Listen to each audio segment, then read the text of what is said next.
Muy buenas tardes, son las 6 menos 20, una hora menos en Canarias. Comienza la rueda de prensa que ofrece cada día para actualizar datos sanitarios el director del Centro de Coordinación de Alertas y Emergencias Sanitarias, el doctor Fernando Simón. Buenas tardes. Hola, muy buenas tardes a todos.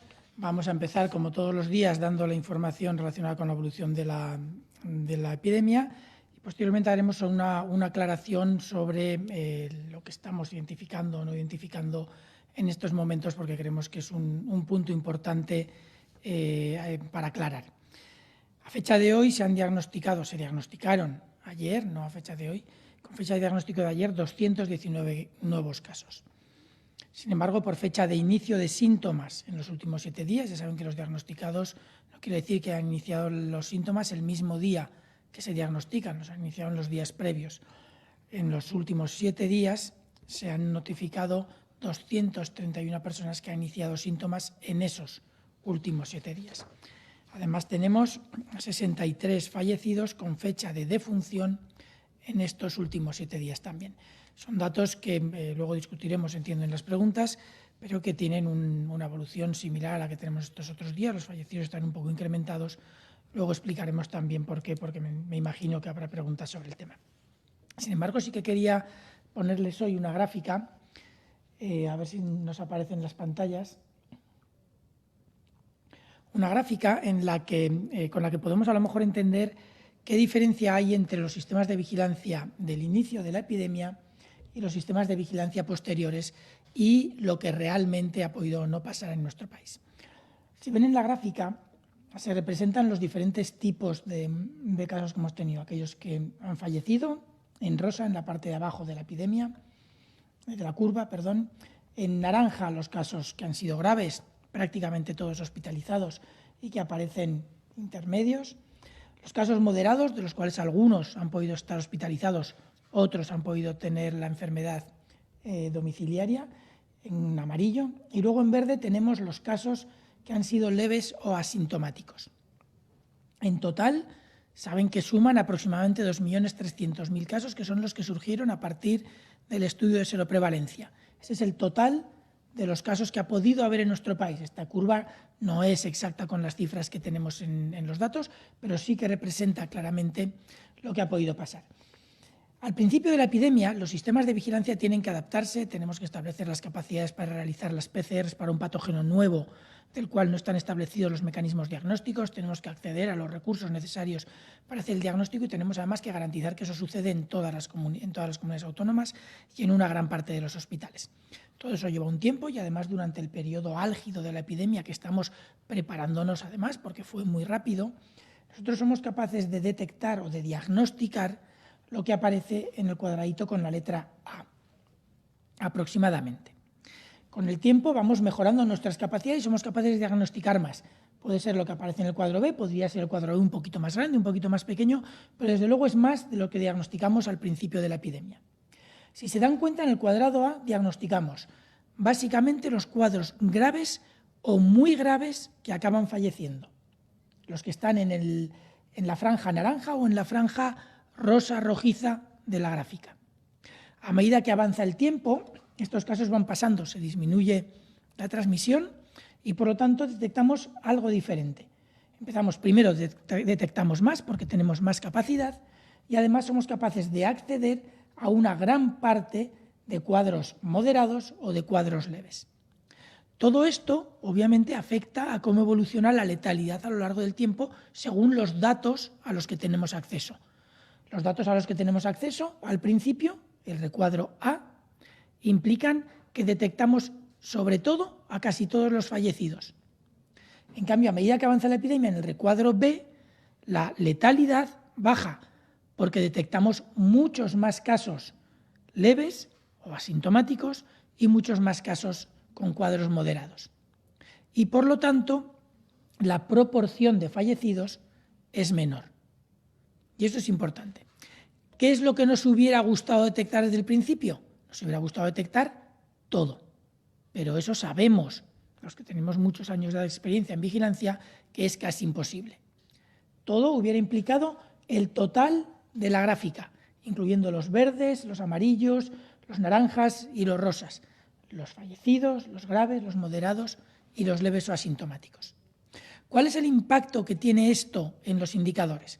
Vamos a ver ahora una tabla que nos da la evolución o la mortalidad, la letalidad por grupo de edad. Si podéis, esta tabla que vemos aquí. Esta tabla que vemos aquí representa en la columna de la izquierda diferentes grupos de edad, menos de 10 años, de 10 a 19, de 20 a 49, de 50 a 69 y de 70 o más años. Como se puede observar, tenemos unos casos que se han notificado, es la segunda columna, está alrededor de 240.000. Esta gráfica está hecha, esta tabla está hecha hace unos días, por lo tanto los datos no tienen por qué coincidir con los datos de hoy, pero nos sirve para valorarlo. Tenemos la segunda columna con los casos que se han notificado y la tercera columna con los fallecidos que se han notificado y de los cuales tenemos información de defunción, con lo cual estos datos de letalidad hay que valorarlos con cuidado, pero sirven para entender lo que queremos ilustrar. Con el total de fallecidos de los que tenemos información sobre la edad, tenemos una letalidad a nivel global en España del 8%, pero con una variabilidad enorme por grupo de edad. Si se dan cuenta, tenemos un 19% de letalidad en personas de 70 años o más y tenemos un 0,2% de letalidad en personas o en niños menores de 10 años. Si utilizáramos el total de los casos que hemos tenido en principio en España, de acuerdo al estudio de seroprevalencia, es la quinta columna, está distribuida también por los grupos de edad, esos casos que hemos tenido. Si se fijan en la letalidad estimada, que es la última columna, la letalidad global sería del 0,8%. Sería 10 veces menos que la que estamos detectando. Y la letalidad por grupo de edad seguiría un patrón similar, salvo en el grupo de mayores de 70 años o más, que marcaría claramente la diferencia entre la letalidad de ese grupo de edad con el resto. El resto están en 2 casos por 100.000, 3, 2, 4, 0,002%, 0,003%, hasta que llegamos al grupo de 70 años o más, en el que el descenso no es aproximadamente de 1.000 veces menos, o 100 veces menos, o 10 veces menos, sino que es únicamente de 4 o 5 veces menos, lo que implica que la letalidad en nuestros grupos de personas mayores ha sido incluso superior a la que podríamos esperar comparativamente con los otros grupos. Las cifras son las mismas, pero comparativamente en el total de la epidemia es mayor, aunque en números brutos se nos queda, en lugar de en un 19 con los datos que hemos detectado, se nos acaba quedando con los datos totales de casos que ha habido en España, se nos quedaría en un 4% para los mayores de 70 años. Todo esto además evoluciona, como hemos visto, a lo largo del tiempo de epidemia. Y ahora la letalidad, que hace unos meses era muy alta, se ha ido bajando y la letalidad media se va moderando. No sé si recuerdan los datos a finales de marzo, cuando teníamos letalidades cercanas al 15%.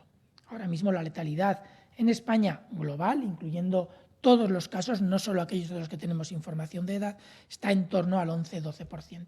Y esto va a seguir bajando progresivamente porque ahora, por la época o por el momento de evolución de la epidemia que estamos ahora mismo, según han visto en la gráfica, ahora estamos detectando muchos más casos leves de los que se detectaban previamente.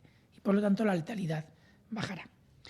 Esto es una explicación porque creo que ayer hubo muchas preguntas relacionadas con la letalidad y creo que es importante el que poquito a poco vayamos entendiendo cómo se gestionan y se manejan todos estos datos y sobre todo cómo se tienen que interpretar. Y es importante entender el cuidado que hay que tener a la hora de informar sobre estos datos y de interpretar estos datos. Hay muchas más variables que un simple número que a veces no es comparable ni siquiera en diferentes periodos de tiempo, aunque parezca que estamos buscando o identificando lo mismo, porque al final resulta que no lo es. Por eso sí que quería que vieran estos datos para que pudieran entender las variabilidades y la variación que hay en la evolución de los mismos a lo largo de la epidemia. Sin más, ¿podemos pasar a las preguntas? Sí, vamos allá.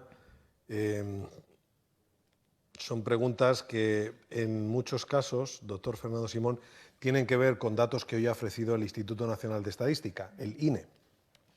Lo preguntan muchos medios y se suman a ello otros tantos. Lo formulo a través del enunciado de Radio Nacional de España. Los datos del INE dan una cifra de fallecidos en España hasta el 24 de mayo de casi 44.000 muertes más en relación al mismo periodo del año pasado. ¿Cuántas pueden atribuirse a la epidemia? Con vistas a la nueva normalidad, ¿en qué medidas sanitarias se trabaja para que estén incluidas en el decreto que ultima el Gobierno?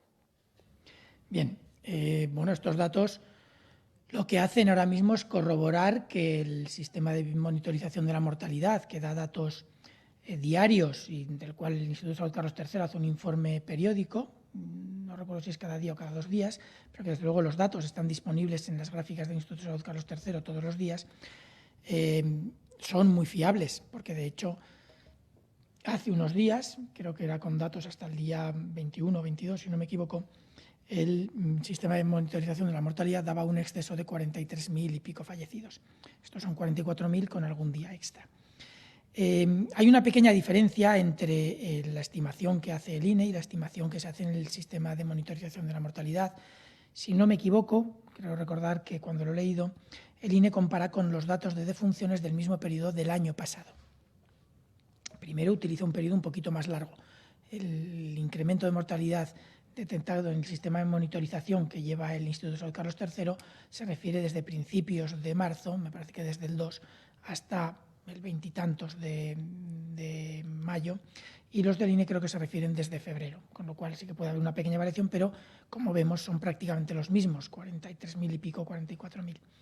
La diferencia está en que el INE compara con los datos de mortalidad del año pasado, mientras que el sistema de monitorización de la mortalidad hace un modelo de lo que esperaríamos utilizando una serie más larga. Ustedes saben que la mortalidad en invierno puede estar asociada a la gravedad de la epidemia de gripe, a la temperatura más o menos fría que pueda pasar y a algunos otros factores. Eso hace que un año con una temperatura relativamente suave y con una epidemia de gripe relativamente suave pueda generar menos mortalidad que un año con características completamente diferentes. Por lo tanto, no es mala comparación con el año pasado, pero siempre en este tipo de comparaciones se tiende a comparar con series más largas, que es lo que establece el sistema de monitorización de la mortalidad. En todo caso, como ven, no hay apenas diferencias y yo creo que son datos completamente compatibles. ¿Esto qué implica? Pues que sabemos que tenemos alrededor de 28.000 casos fallecidos. Terminaremos de tener la cifra cerrada cuando las comunidades terminen de actualizar las bases de datos, que espero que sea muy, muy pronto. Pero estaremos en torno a los 28.000, que suponen prácticamente un 66, 60 y tantos % del total de exceso de fallecidos detectado tanto por el INE como por el sistema de monitorización de la mortalidad. Estos son que claramente han fallecido por coronavirus. Son casos en personas que tienen un diagnóstico positivo de coronavirus. Si luego ha habido otra causa, que ha sido la causa principal de la muerte, es otra cuestión, pero desde luego estas personas han fallecido con una infección. Eso lo sabemos. Luego han podido fallecer porque tenían, se me ocurre, un cáncer terminal y que al mismo tiempo tuvieran la infección, pero que la causa de muerte fuera el cáncer, no lo sé. Pero desde luego esas 28.000 y pico personas son personas que tienen que fallecieron con una infección por coronavirus. Además, sabemos que ha habido algunas personas que han fallecido con cuadros compatibles con coronavirus, algunos de ellos sin estar infectados por este virus, otros sí que habrán estado infectados por este virus. Y esos no cuentan en las estadísticas de casos confirmados. Por lo tanto, algunos de ellos pueden ser de este tipo. Igual que algunos de los casos confirmados por coronavirus, como he dicho, pueden no haber fallecido de coronavirus. Además, tendremos otros posibles excesos de mortalidad. Pueden estar asociados a factores múltiples y son la parte restante de esos casos, que puede ser alrededor del 30-35% si descontamos todos aquellos que hemos dicho, quizás un poco menos, quizás un poco más. Todos esos pueden haber fallecido por múltiples razones. No he revisado los datos de letalidad asociada a la gripe de este año. Una parte podría ser debida a eso, si es que hay un exceso de mortalidad asociada a la gripe. Podría haber algunos casos, sabemos que debido a la situación de sobrecarga que ha habido en los hospitales, algunas personas han retrasado su acceso a los servicios hospitalarios o por miedo a infectarse o por cualquier otra razón. Y eso puede hacer que una persona con un infarto de miocardio pueda llegar tarde y puede incrementarse la letalidad. Esto puede haber pasado, no lo sabemos, pero sabemos desde luego que el incremento de mortalidad ha sido más de esos 28.000 y pico casos que se han detectado confirmados por coronavirus, más esos que pueden no haberse diagnosticado, pero que han podido fallecer con coronavirus. Y luego tenemos otra parte que no podemos ahora mismo valorar exactamente a qué se debe. Esto lo podremos valorar cuando dentro de unos meses los certificados médicos de defunción con la causa principal de fallecimiento nos permitan hacer estadísticas mucho más detalladas. La Vanguardia le pregunta, hace unos días nos dijo que se estaban haciendo PCRs al 85% de los casos sospechosos en atención primaria y el 100% en hospitales. ¿Por qué no se hace al 15% restante? ¿Nos van a informar de la segunda ola del estudio de seroprevalencia? A los hospitales en alguna comunidad sí que se está haciendo al 100% de los casos sospechosos, pero el número global a nivel nacional es de alrededor del 89%, 90%. O sea que si dije 100% debió ser un error, o a lo mejor lo maticé de esa manera que lo acabo de hacer, no lo recuerdo. El 85% en primaria y el 100% en hospitales. Entonces, el 85% de primaria, lo cierto es que es un dato muy bueno. La razón por la que no se hace el otro 85% ahora mismo la desconozco. No les puedo decir la razón por la cual ese 15% que nos queda por hacer las PCRs no se hagan. Pueden ser por múltiples razones, no voy a lucubrar mucho ahora, cuando tengamos alguna información sólida se la daré, pero lo cierto es que un 85% de los pacientes con cuadros sospechosos, sabiendo que un cuadro sospechoso de coronavirus ahora mismo es cualquier síntoma respiratorio, por leve que sea, o cualquier cuadro con fiebre, por baja que sea, implica que estamos haciendo un porcentaje muy, muy importante de PCRs a los casos potencialmente sospechosos.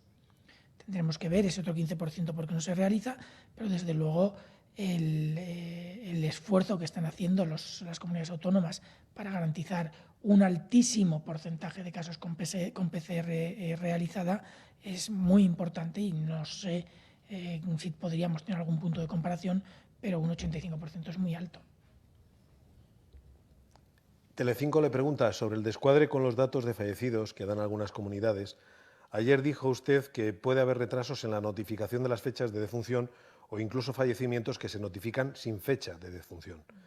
¿Podría explicar cuál es el proceso desde que una persona fallece por COVID en un hospital hasta que ese fallecimiento se registra en la base de datos con la que el CAES elabora sus informes? Sí, el mecanismo es parecido a lo largo de toda la epidemia, pero sí que es cierto que desde el día 11 de mayo han cambiado mucho los tiempos que se tarda en realizar el proceso.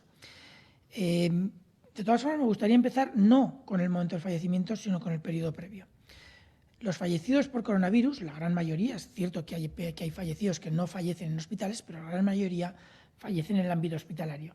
Por lo tanto, tenemos un paciente que inicia síntomas, puede ser cuando llega al hospital porque dice que está enfermo y le hacen una prueba, puede ser en atención primaria cuando llega al médico y dice me siento mal y le hacen una prueba. Desde ese momento, el paciente, si está en atención primaria y luego posteriormente va a ser hospitalizado, puede pasar un día, 2 días, una semana, 10 días. El tiempo no lo sabemos. Por lo tanto, una vez que una persona identificada como caso en atención primaria y notificada como caso es hospitalizada, hay que volver de nuevo a su historia clínica e incluir, o a su ficha de notificación, e incluir la fecha de notificación. Es un acto que se tiene que hacer en cada uno de los servicios de salud pública de las comunidades autónomas y si posteriormente esa persona hospitalizada es ingresada en UCI, de nuevo hay que volver a la ficha y anotar la fecha en la que se realiza el ingreso en la UCI.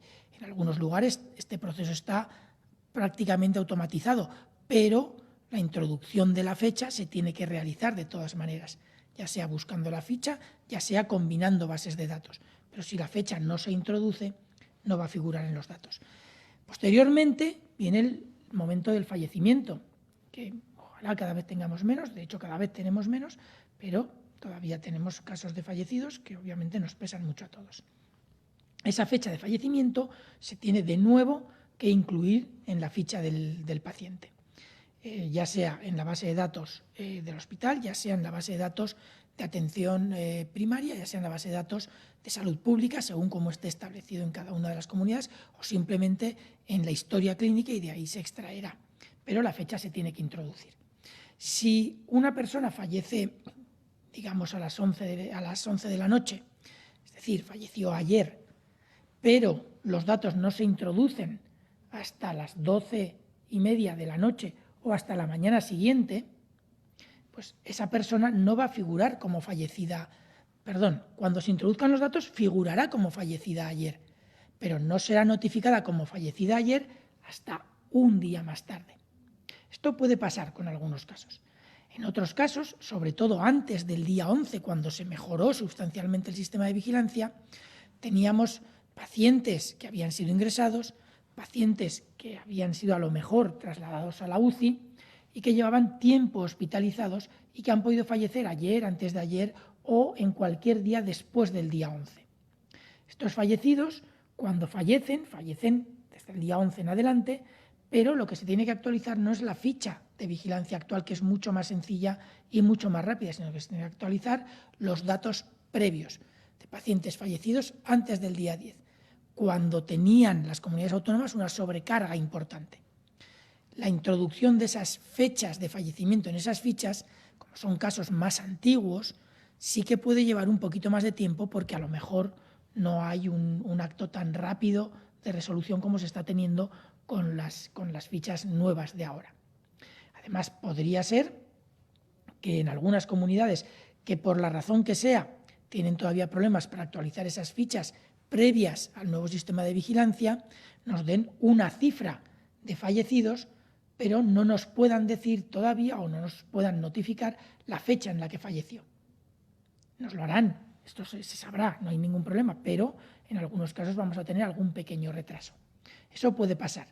Es cierto que los fallecidos se van a conocer todos, pero sí que es cierto que en algunos momentos podemos tener algún pequeño retraso.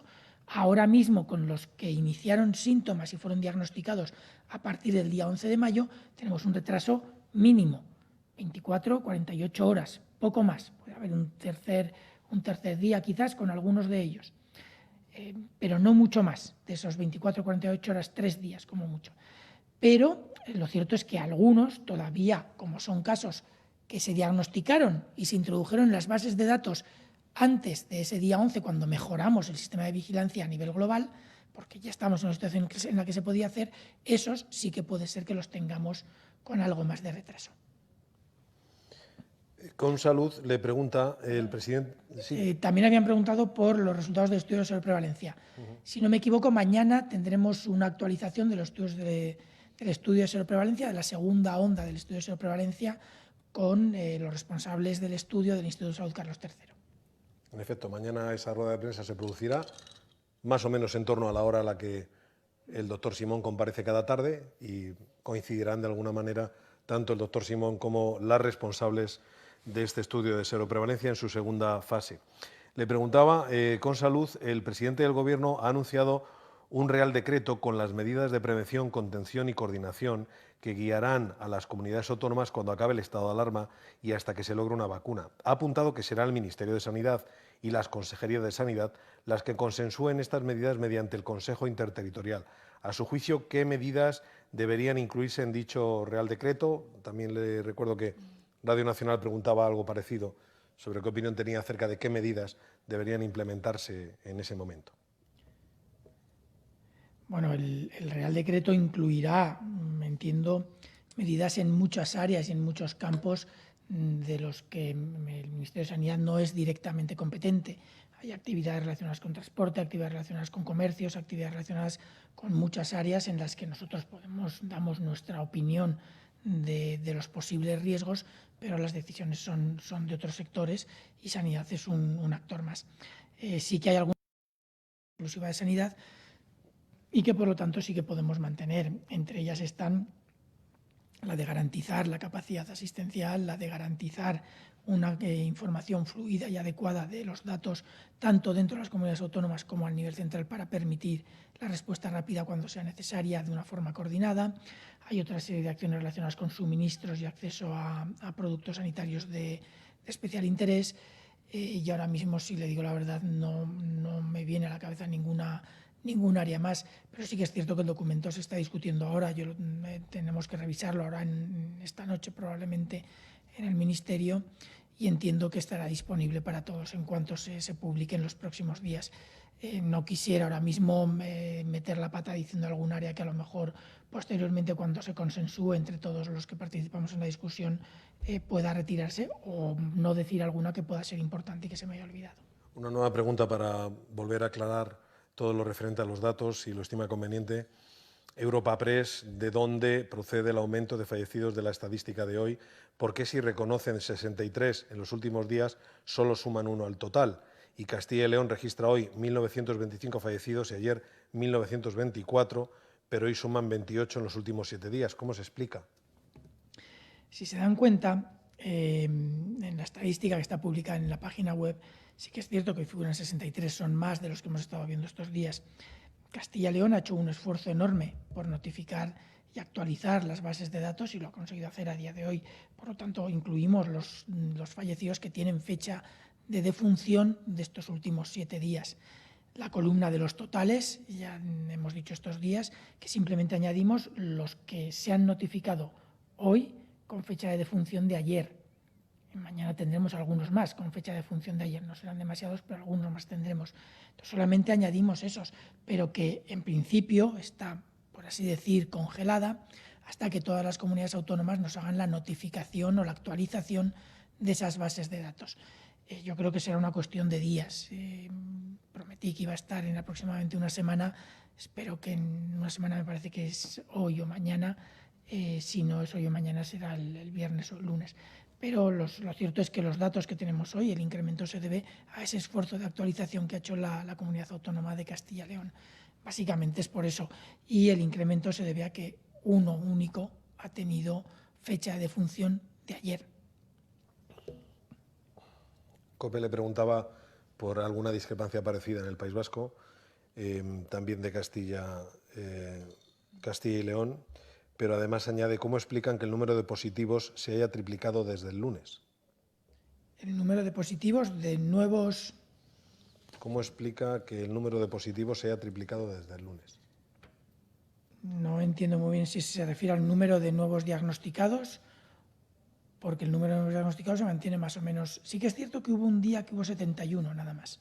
Es cierto, y puede ser que fuera el lunes. El lunes, bueno, entiendo que parte de eso es el efecto fin de semana que todos conocemos, en parte, y también pudo ser que el lunes había alguna comunidad autónoma que todavía que tuvo algún problema de carga de los datos por problemas informáticos, si no recuerdo mal. Pero sí que es cierto que el lunes hubo, yo creo que fue el lunes, me parece que fueron 71 casos, pero sí que es cierto que los días siguientes, ayer, martes y hoy, tenemos estos 219 que no son muy diferentes a los que estábamos observando también los últimos días de la semana pasada. No es nada más que un reflejo claro del esfuerzo diagnóstico. Si recuerdan la gráfica que hemos mostrado hace un momento, el esfuerzo diagnóstico ahora es mucho mayor y estamos detectando muchos casos de esos asintomáticos o cuadros leves que hasta ahora no se detectaban y además están haciendo cribados y barridos en diferentes grupos poblacionales, los profesionales sanitarios, residencias de ancianos y algunos otros grupos poblacionales. Por lo tanto, es normal que tengamos algunos diagnósticos más. Pero si se fijan, la evolución de los casos diagnosticados con fecha de inicio de síntomas en los últimos 7 días o en los últimos 14 días sigue una progresión similar a la que hemos estado observando, un poco menos aguda hacia abajo porque se está notificando mucho más, detectando muchísimo más, pero seguimos teniendo una tendencia descendente, algo más suave que en las semanas previas, pero sigue siendo descendente pese al gran esfuerzo de búsqueda que se está haciendo. Una última pregunta que le formula, en este caso, es Asturias Televisión. Si puede hacer una valoración, ¿qué le parece la concesión del Premio Princesa de Asturias de la Concordia 2020 a los sanitarios españoles que combaten el COVID en primera línea? Si se les ha concedido ya, me parece perfecto y estoy encantado de que se reconozca el esfuerzo enorme que ha hecho todo el colectivo sanitario durante esta epidemia. No sé si esto ya es en firme o es una propuesta, pero me parece que es... la concesión del Premio Princesa de Asturias de la Concordia a los sanitarios españoles. Me enorgullece, aunque sea un poco de refilón, porque seguro que su trabajo ha sido mucho más duro que el mío, el que este trabajo se dé a todos los sanitarios, en el que se incluyen, entiendo, todos los trabajadores de atención primaria, de atención especializada, hospitalaria y de salud pública, que desde mi punto de vista se lo merecen claramente. No sé cuáles serán los otros candidatos, pero dudo que en un año como este, con una epidemia como la que hemos fallecido, pueda haber muchas dudas de que este colectivo se merece todo lo que se les pueda premiar. Doctor Simón, pues muchísimas gracias por sus respuestas y buenas tardes. Gracias a ustedes.